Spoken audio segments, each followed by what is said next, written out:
paz do Senhor a todos do canal Teologando. É um prazer poder mais uma vez cooperar com este canal, trazendo uma palavra de reflexão para todos que estão inscritos neste canal, como também para os que não estão inscritos. E aos que não estão inscritos, aconselhamos que se inscrevam, e ao se inscrever também não esqueçam de clicar naquele sininho, pois sempre que um novo vídeo for postado neste canal, você será notificado sobre mais uma mensagem, mais uma nova mensagem neste canal, certo? Então é um prazer estar com vocês hoje.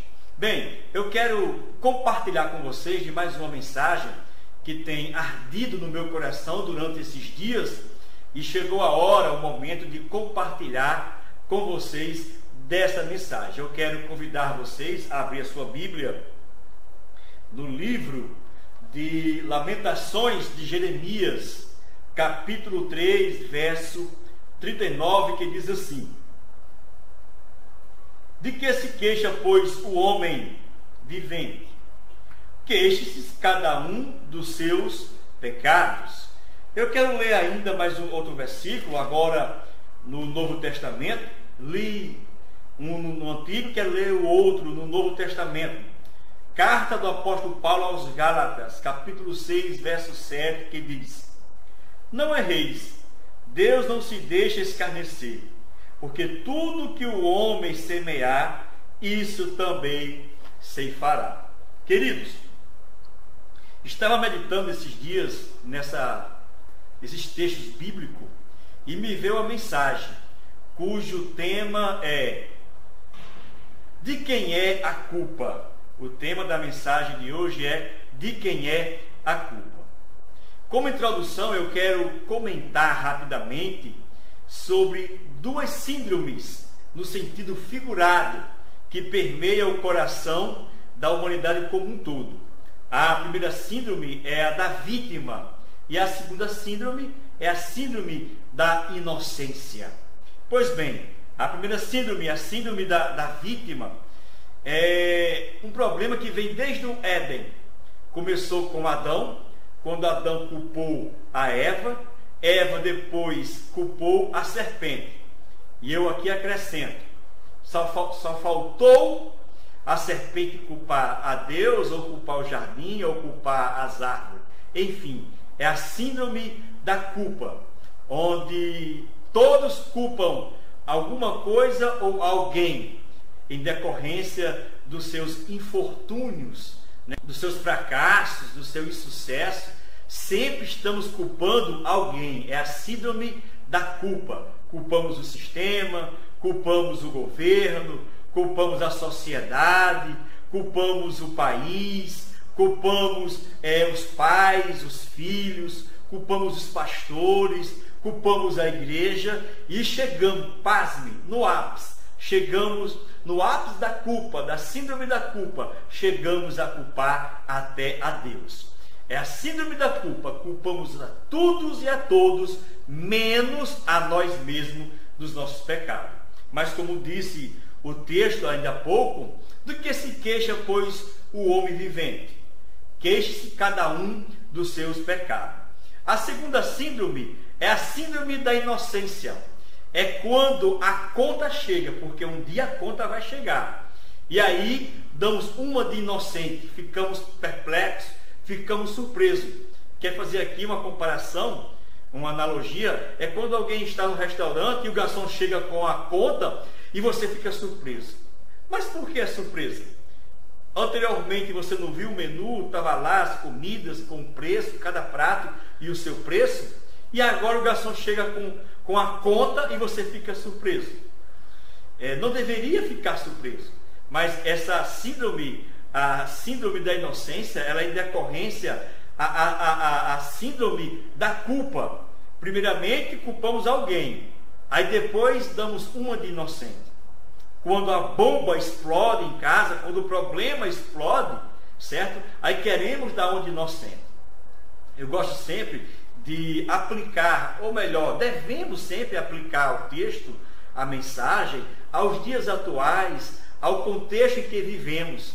E essa mensagem e cujo título é de quem é a culpa, onde eu apresento agora essas duas síndromes, devemos aplicar ao seu familiar, aplicar à empresa, porque sabemos que neste momento existe pai de família, existe empresários, macro empresário nos acompanhando, crente que está recebendo essa mensagem através deste vídeo, e devemos aplicar ao dia a dia do contexto em que estamos envolvidos, a líderes, pastores, dirigentes que também está assistindo esse vídeo, recebendo essa mensagem. E de repente, quando a bomba explode em casa, alguém diz: eu não sabia que isso estava acontecendo na minha casa. Eu não sabia que isso estava acontecendo na minha empresa. Eu não sabia que isso estava acontecendo na igreja. Eu não sabia que isso estava acontecendo dentro do meu país. Não se deixe enganar, querido. É o outro versículo que li. Não se deixe enganar. De Deus não se zomba, pois o que o homem semear, isso também colherá. E eu quero agora trazer uma pequena história, uma história real vivida por Israel, certo? Onde o problema começa com uma vitória. Pois há momentos que a vitória nos afastam de Deus. Quando não sabemos lidar com a vitória vem a nos afastar, nos separar de Deus. Em Josué, no capítulo 6, diz que Jericó estava totalmente cercada e sitiada. Seria uma vitória impossível. Aos olhos humanos, os muros eram intransponíveis, uma conquista impossível. Mas diz o verso 16, querido, que o próprio Deus disse a Josué e a Israel: diga ao povo que eu já entreguei a cidade na mão deles. Mas, diante dessa boa notícia, veio a advertência do Senhor. O Senhor advertiu a Israel, dizendo: olha, não toqueis, não se aproprieis das coisas anátemas, pois se vocês tocarem, se apropriarem do anátema, vocês também serão anátema e trarão para o meu Israel problema, certo? Então não toque no anátema. Disse mais ainda o Senhor, advertiu mais ainda o Senhor: o ouro, a prata, os vasos de prata, de ferro, tudo isso é para a minha obra, para a minha casa. Vocês não levem para outro local, tragam para mim, porque o ouro, a prata, os vasos de metal, de ferro, isso é para a minha obra. O Senhor trouxe essa advertência. Pois bem, Israel foi lá, teve a vitória, obteve a vitória. Jericó foi tomada, Deus entregou como tinha prometido. Todo mundo volta agora para o arraial, para suas casas, com um semblante de alegria, com aquela sensação de vitória, com aquela sensação de poder. Muito bem, no capítulo número 7, mais uma batalha, mais uma vitória, mais uma conquista a ser tomada. Trata-se da cidade agora de Ai. Josué envia o povo, homens, até a cidade para espiar, e o povo volta com um relato para Josué. Eu vou aqui parafrasear, trazer uma linguagem bem popular ao nosso cotidiano. O povo voltaram e disseram mais ou menos assim a Josué: não, Josué, não precisa levar muitos homens, exército, para tomar a cidade de Ai, não. Ora, Jericó era bem mais impossível a vitória, e Deus nos deu. A cidade de Ai, Josué, é menor, é fichinha, é café pequeno. Não precisa fadigar todo o povo, não. Manda lá uns 2.000 ou 3.000 homens e vamos ter a vitória. E aí Josué, empolgado com o relatório, enviou mais ou menos 3.000 homens. Mas, queridos, tamanha foi a vergonha que Josué teve com o seu povo. Tamanha foi a vergonha que o povo, os homens da cidade de Ai, botou para correr os quase 3.000 homens de Josué. E ainda feriu 36 homens. Que vergonha, né, irmãos? Que vergonha. Um dia já vivemos isso. Tivemos uma grande vitória diante de uma grande luta, mas de repente, diante de uma pequena batalha, fomos envergonhados. Já passamos por isso, já passamos. Josué passou naquele dia com seu povo. E diz o texto que Josué rasgou suas vestes diante da derrota, rasgou suas vestes, prostrou-se sobre o seu rosto, ele e os anciões de Israel, e começou a orar. E preste atenção na oração de Josué. Josué orou assim: ah, Senhor Deus, por que com efeito fizeste passar a este povo o Jordão, para nos entregares nas mãos dos amorreus, para nos fazerem perecer? Antes tivéssemos contentado em ficar além do Jordão. Se você prestar bem atenção, a oração de Josué foi a oração da síndrome da culpa. Josué culpou a Deus. É isso que a oração de Josué está dizendo. É isso que percebemos. Pode ver, Josué culpou a Deus. Mesmo da mesma forma da oração de Josué, no dia de hoje, né, nesse momento, talvez você esteja culpando a Deus. Culpando o pastor, culpando o sistema, culpando a economia, culpando os filhos, culpando a circunstância, culpando até a Deus, igual Josué. Menos assim mesmo. Foi o sentimento que Josué teve nesse momento, foi a atitude de culpar a Deus. Então Deus disse a Josué naquele momento: Josué, levanta-te. Por que estás prostrado assim sobre o teu rosto? Israel pecou e transgrediu a minha aliança que ele tinha ordenado, e tomaram do anátema, e furtaram e mentiram. Porque, queridos, eles pegaram do anátema e esconderam e levaram até o arraial. Tiveram que mentir diante dos soldados da inspeção para entrar. Tiveram que mentir. Roubaram o que Deus disse é para minha obra, desvirtuaram. Não desvirtue aquilo que é para a obra de Deus. Não dê destino àquilo que é para a obra de Deus. Não. Você está roubando a Deus. O texto está dizendo isso. Que aquilo que é para a obra de Deus e você faz uma outra coisa, isso é roubo. E ainda mentiu, dando uma desculpa. Foi isso que fizeram e pegaram do anátema. Numa linguagem bem informal, querido, numa hipérbole, aplicando aos nossos dias, ao cotidiano, foi mais ou menos assim que Deus disse a Josué quando ele estava lá com as suas lamentações, né, na sua oração. Foi mais ou menos assim que Deus disse a Josué: para que todo esse teatro? Para que todo esse chororô, essa murmuração? Ei, tem pecado no meio de Israel. Josué, não tem para que todo esse teatro não, esse mimimi não.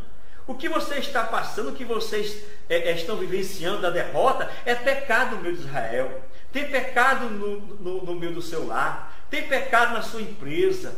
Tem pecado no meio do corpo ministerial. Tem pecado, estou aplicando, tem pecado no meio da congregação. Tem pecado na empresa. Enfim, tem pecado bem debaixo dos seus olhos. O povo tem errado bem debaixo do seu nariz. Os seus filhos têm metido pecado dentro do seu lar, debaixo da sua liderança. Os seus funcionários, o seu funcionário está agindo de má fé debaixo da sua supervisão. Os obreiros, amigos, pecando debaixo do seu pastoreio. E você não tem tomado iniciativa, não tem inspecionado, não tem acompanhado de perto. As consequências, querido, não é só para ele que está pecando, não. É para também para a sua liderança, é para todo um grupo. O texto diz que por isso os filhos de Israel não puderam subsistir. Está lá no texto, em Josué, capítulo 7. Por eles terem metido a mão no que era anátema, não puderam subsistir. Queridos, não há prosperidade divina onde há pecado. Não há paz de Deus onde há pecado. Não há espiritualidade, bênção divina, onde o pecado está instalado, está escondido. Não tem como haver essa prosperidade. Queridos, há um princípio nisso aí, certo? Josué não pecou. Quem pecou foi Acã, já denunciando o indivíduo, quem pecou foi Acã. Mas escute, há momentos em um contexto, em situação, que o pecado de alguém, com certeza, vai atingir a todos. Se eu sou uma bênção, se eu sou um poço de alegria e de felicidade, certo? Eu vou ser um poço de bênção na vida de alguém. Todo o ambiente vai ser contagiado. Mas se eu sou um poço de murmuração, de pecado, vai também impregnar outros. A sua vida de pecado também vai contaminar outros. É um princípio. Agora, que medidas devem ser tomadas para que a bênção de Deus venha estar no meu lar, para que a bênção de Deus venha estar na empresa, para que eu possa ter mesmo realmente aquele grupo, a igreja, de uma forma espiritual, um clima espiritual, ter prosperidade, crescimento na igreja? O que eu devo fazer? Queridos, tem coisas que não precisa, certo? De um profeta chegar, mover ali aquele clima de profecia e denunciar. Tem coisas que não precisa. Por quê? O pecado está na cara, é bem visível. Basta um pouco de atenção, de acompanhamento e você vai ver lá o pecado. Certo? Seja na empresa, seja em casa, seja na igreja. Tem coisa que está na cara, é bem nítido. Você tem que tomar providência, não precisa de profecia para revelar. Tem pessoas esperando. Irmão, não vai ter um vaso para denunciar o pecado. Não precisa não, irmão. Está bem ali, olha. Todo mundo está vendo. O dono da empresa está vendo você. O pai de família está vendo ali o comportamento dos filhos, o que estão fazendo. O pastor está vendo ali o comportamento do obreiro, do membro. Não precisa de profecia. Tem que tomar providência. Tem que tomar providência. O Senhor disse a Josué: amanhã, pois, vos chegarei segundo as vossas tribos, segundo as famílias. Se chegará por casa, certo? Por homens. E aí você irá achar, Josué, onde está o erro. E aí vai tomar providência, vai fazer a disciplina. Eu aprendo aqui com esse princípio que Deus passou para Josué uma coisa, irmãos. Com Deus não há acepção de pessoa. Com Deus não existe filho preferido, não existe família preferida, não existe funcionário preferido, não existe aquele obreiro preferido. Pecou, disciplina nele, disciplina nela. Não existe dois pesos e duas medidas, querido. Todos devem ser julgados sem dois pesos e duas medidas, sem apadrinhamento, sem passar a mão na cabeça. Agora, o problema, o que é que está acontecendo? Dentro dos lares, dentro da empresa, dentro das igrejas, o que é que está acontecendo? Qual é o problema? Estão confundindo amor, graça e misericórdia com passar a mão na cabeça. É isso mesmo. Tem muita gente, irmão, confundindo amor, graça e misericórdia com passar a mão na cabeça. Estão confundindo amor com a falta de correção, achando que está amando. Não, a gente tem que amar, aí não corrige. Isso não é amor. Estão confundindo a graça com a vista grossa, deixando o indivíduo fazer e acontecer, sem aplicar a disciplina, achando que isso é graça. Esse tipo de graça aí, mal interpretada, mal aplicada, vai desgraçar. É uma graça que desgraça. É verdade, querido. Tem pessoas que dizem, não, a salvação é pela graça. E querem anular a responsabilidade com a santificação, com a correção. Escuta o que eu vou dizer aqui. A graça não anula a responsabilidade e nem muito menos a disciplina. Nem muito menos a disciplina. Não confunda a graça com a fazer vista grossa, de forma nenhuma. Como também estão confundindo o que é misericórdia. Eu sei o que é graça e o que é misericórdia. Bem, a graça é dar a ele o que ele não merece. É uma segunda chance. Isso é graça. Vamos dar a segunda chance ao filho, ao funcionário. Isso é graça. Não, eu não estou dizendo que você não deve ter graça com quem está errando, com o erro que está no meio do arraial. Não. No meio dos obreiros, tem alguém que errou, vamos ter graça com ele. Vamos dar mais uma chance. Ele não merece. Vamos dar mais uma chance. Agora, o que é misericórdia? Eu também sei o que é misericórdia.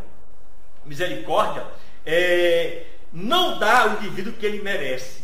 É isso. É o oposto da graça. É não dar a ele o que ele merece. Um exemplo. Se ele, um funcionário, um indivíduo, merece ser colocado por justa causa, você pode ter misericórdia dele. Não faça isso com ele, não. O seu filho, ele errou, tenha misericórdia dele. Ele merece 10 horas de castigo. Dê só 7. Isso é misericórdia. É não dar a ele o que ele merece, mas também é dar a correção. Merece 10 dias de disciplina. Merece 1 ano de disciplina. Merece 5 anos de disciplina. Vamos ter misericórdia? Vamos dar menos. Mas vamos dar a disciplina. Vamos dar o castigo. Porque merece. Porque, queridos, digo isso acompanhando entre fato e acompanhando entre teoria, diante de textos, no contexto bíblico que a gente vê, certo? E na prática, quando não se tem disciplina, preste atenção no que eu vou dizer, quando não se tem disciplina, o indivíduo, a indivídua, peca, é reincidente 1, 2, 3, 4, 5 vezes. Pode prestar atenção. O camarada que pecou e ele nunca teve uma disciplina que deveria ter, porque alguém interpretou a graça, o amor e a misericórdia errado e não disciplinou, podem ver, está estragando o indivíduo, porque ele vai pecar de novo. Eu tenho visto aí pessoas pecando 1, 2, 3, 4, 5 vezes, porque não tem recebido a disciplina que merece. Tem que ter misericórdia, tem que ter graça, mas tem que ter disciplina, para que o indivíduo sinta o peso e entre na correção. Josué, depois que fez a inspeção como Deus mandou, parece que eu estou vendo, irmãos. Eu estou vendo Josué fazer inspeção, família por família, tribo por tribo, casa por casa. E eu vejo lá, eu imagino o episódio, a cara de Acã. Olha, eita, descobriram. Querido, aquele adágio popular, um dia a casa cai. A casa de Acã caiu. A capa de Acã foi encontrada. A tua casa vai cair um dia, viu? Você que anda pecando escondido. Anda pecando e escondendo. A tua casa vai cair. A tua capa vai ser encontrada. Você está usando uma capa e esconder, mas a tua capa vai ser encontrada. A tua casa vai cair. E no dia que cair, na mão do homem de Deus, que foi orientado por Deus, de um pai que é orientado por Deus, de alguém que está liderando, orientado por Deus, ele vai te disciplinar. Mas é para o teu bem. É para o bem do arraial. É para o bem do conjunto de um todo. Para que não contamine o resto. Quando Josué encontrou, diz o texto, que ele tocou fogo. Tocou fogo em Josué, em Acã. Tocou fogo nos filhos e na casa, na família. Mas por que isso? Conivência, meus queridos. Conivência. Você acha que a família de Acã não era conivente com o erro dele? Tem muita esposa, irmãos, sendo conivente com o erro do esposo, que é obreiro. Tem muita esposa sendo conivente, escondendo o erro do esposo só porque ele é obreiro, para não perder o ministério. Tem muito pai sendo conivente com o erro do seu filho. É por isso que está essa situação na sua casa, porque você é conivente com o erro do seu filho. Tem muitos filhos sendo coniventes com o erro dos pais, porque não denunciam o erro dele. Tem muitos funcionários aí sendo conivente com o erro do outro funcionário. Tem muita gente aí sendo conivente com o erro da situação do país. O Brasil está vivendo uma situação precária. É triste a situação do país. E tem muitos crentes, pastores, sendo coniventes com o erro do que está acontecendo. Tudo está acontecendo. Mas Deus vai tomar providência dentro do seu lar, na tua igreja. Você, pastor, sendo conivente com o erro. Você, filho, você, cidadão, sendo conivente com o erro. Deus vai tocar fogo. Vai chegar o tempo da justiça. Deus é amor, Deus é misericordioso, mas Deus também é fogo consumidor. Deus também é justiça. Eu vejo o povo aí fazendo oração, dizendo, vamos orar pelo Brasil, para Deus proteger o Brasil de muçulmanos, para Deus proteger o Brasil de catástrofes. Ei, irmão, ei, querido, você que está me ouvindo, você está achando que o Brasil é o quê? É o povo aí pecando, é a imoralidade, a carnificina acontecendo aí, e o povo querendo que Deus proteja o Brasil. Deus vai tomar providência com o Brasil. Vai chegar o momento do Brasil. Você acha que o Brasil é melhor do que outros países que têm passado por bem menos de Sodoma e Gomorra, por bem menos de outras situações? Países aí têm vivido situações terríveis. Aí o povo quer fazer o Brasil de quê? A Jerusalém Celestial, para não passar por nenhum problema. O Brasil está merecendo, querido, é castigo, é disciplina pelo que está vivendo, pela imoralidade, pela a carnificina, a corrupção que está vivendo. Mesmo assim é dentro de alguns lares, mesmo assim é dentro de algumas igrejas que estão vivendo carnificina, pecado, escondendo. Deus vai chegar com providência. Aí ainda fica aí, porque a síndrome da culpa, a síndrome da inocência. Por que isso? Por que isso está acontecendo na minha casa? Por que isso acontece no Brasil? Por que isso acontece na minha igreja? Por que não prospera? Por que não cresce? É pecado. É pecado lá dentro. Não vem da onde vítima, não. Não vem da onde inocente, não. Igual a Josué, queria culpar até Deus, não. Culpar Deus disso, não. Não bater no meio disso, não. Se converta. Faça uma inspeção e procure onde é o erro e disciplina. Para que haja correção e prosperidade. No capítulo 8, já para encerrar a mensagem. No capítulo 8 diz que depois que Josué tocou fogo, irmãos, tem que ser fogo, é fogo de Deus. para expulsar o pecado. É fogo de Deus. Depois que já tocou fogo no pecado, na família que estava em pecado, que disciplinou a família por completo, aí no capítulo 8, foram novamente e tiveram a vitória. Não vai ter prosperidade enquanto não extirpar o pecado. Não vai ter paz no seu lar enquanto não você botar disciplina moral. Fique com esta palavra. Não vamos fazer vista grossa. Não vamos culpar ninguém, não. Vamos culpar nós mesmos. Nós líderes, vamos culpar nós mesmos. Vamos ter que mudar. E vamos fazer uma inspeção de que se queixa o homem, queixe cada um dos seus pecados. Não culpe a Deus, não. Não culpe a A e a B, não. Culpe a você mesmo, a sua falta de diligência como líder, como pai de família, como cidadão, como deve votar corretamente. Não culpe a ninguém, não. Culpe a você mesmo. Culpe a você mesmo. E nem dê uma de inocente. O homem colhe aquilo que planta. Não se deixe enganar. De Deus ninguém escarnece. Tudo que o homem plantar, isso também colherá. Que o Senhor vos abençoe em nome de Jesus. Amém. Até a próxima.